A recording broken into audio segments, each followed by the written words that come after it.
Hello, good evening. What I want to do is simply look at a risk assessment. Now, I'm presently doing a lesson in risk assessment, and all students has to be aware and to understand health and safety. So what I've done is to look back at historical work that I've done in the past, and hopefully this might be useful. So excuse me for a moment while I get the camera.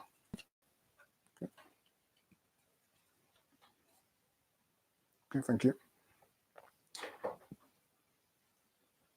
Now bear with me for a second while I find my bearings. Okay.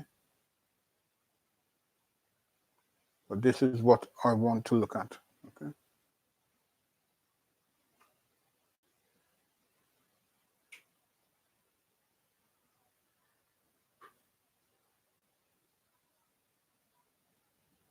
Risk assessment.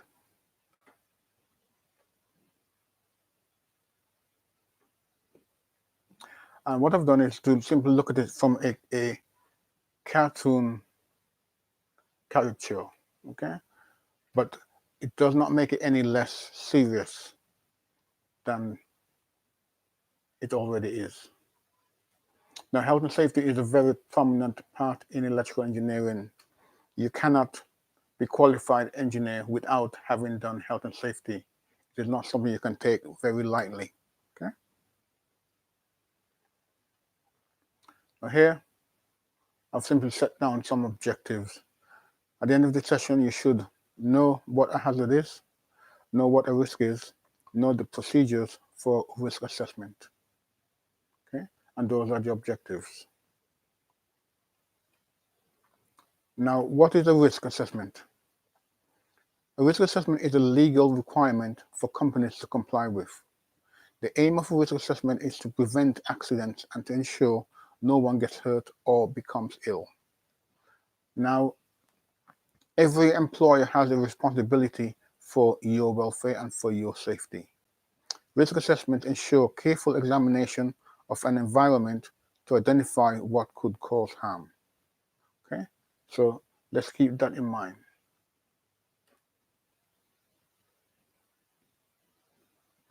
What is a hazard? A hazard is defined as something with the potential to cause harm. And as you can see here, radiation can cause harm. Okay. Now, what is a risk? A risk is defined as the likelihood of harm resulting from a hazard. And the hazard could have been caused by someone unintentionally. It could have been caused by an oil spillage which was never cleaned up. It could be caused by the fact that someone did not fill something to the correct level and a bearing on a motor burnt out. Okay, so these are simple examples. Calculating risk. Risk equals severity times probability. Now that's the probability of the event happening. Okay, sorry about that. Now a numbering system is often used to calculate the level of risk. 1 to 4 equals low priority, 6 to 16 equals medium priority, and 18 to 36 means a high priority. Okay.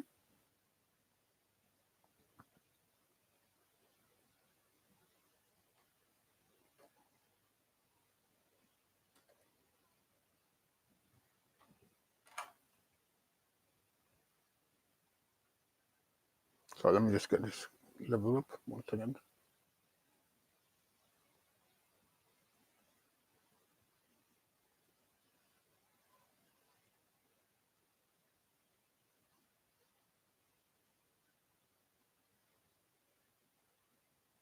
Just want to make sure I get everything in. Okay. Right. Calculating risk. Severity of hazard. Now, sorry about that. I'm getting a little bit perturbed here for a second. Bear with me for a moment, please. Okay. Minor injury, no first aid required. Remote, almost certain not to occur. assign a number 1. Illness, chronic injury, unlikely. Exceptional circumstances, given a number 2. Accident, first aid needed. Possible circumstances would influence occurrence. This is given number 3. Reportable injury. And remember, REDO requires you to report certain injuries on the REDO regulations. So please bear that in mind. And some of you would have heard me talking about REDO previously, especially delivery in health and safety.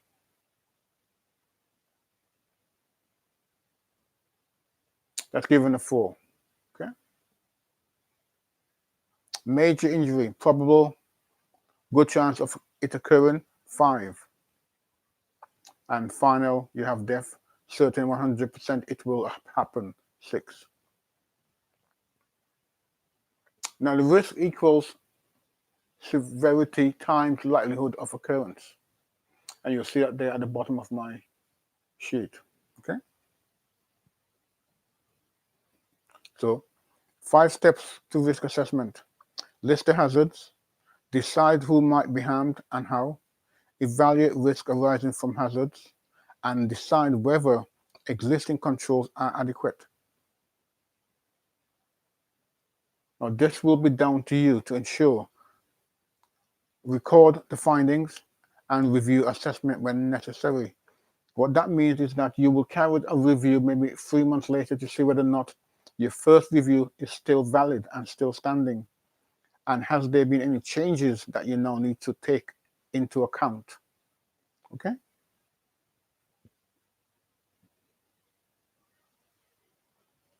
Step 1, list hazards. Walk around workplace and identify what could cause harm.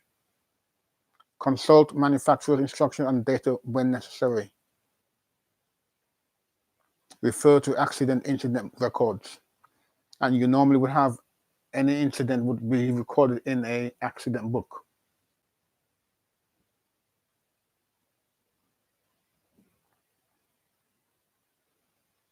Now, step 2, identify who can be harmed. Employees, members of the public, trainees, contractors, visitors, etc. Okay.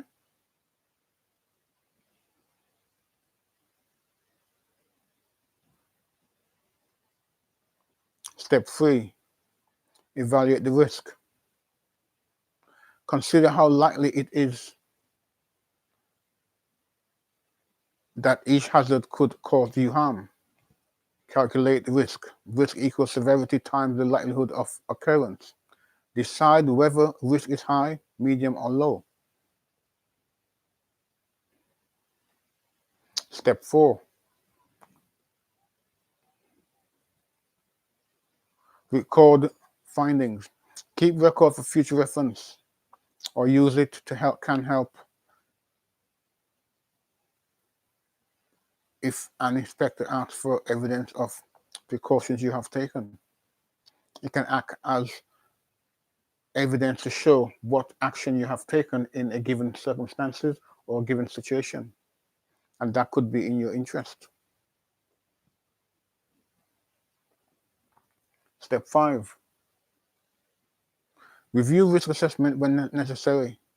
Example, when new machines have been introduced which lead to different hazards, do not amend for trivial change. It is good practice to review risk assessment from time to time, ensuring the risk assessment is current and up to date.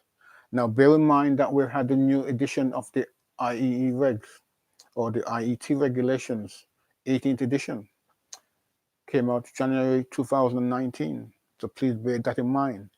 And again, we as electricians, that is our Bible. So we will need to refer to that to see if there's any changes or any amendments that we need to take into account. Examples: motor vehicles, body workshop, warehouse, nightclub, contract bricklayers, estate agency. Okay.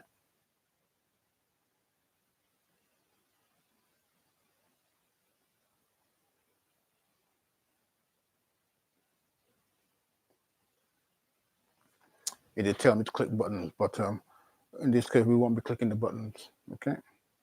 I don't think that works anyway. It used to link into a website, but I think those websites has long gone. Activity. Complete a risk assessment for the job. Replacing a lamp, your nearest street lamppost.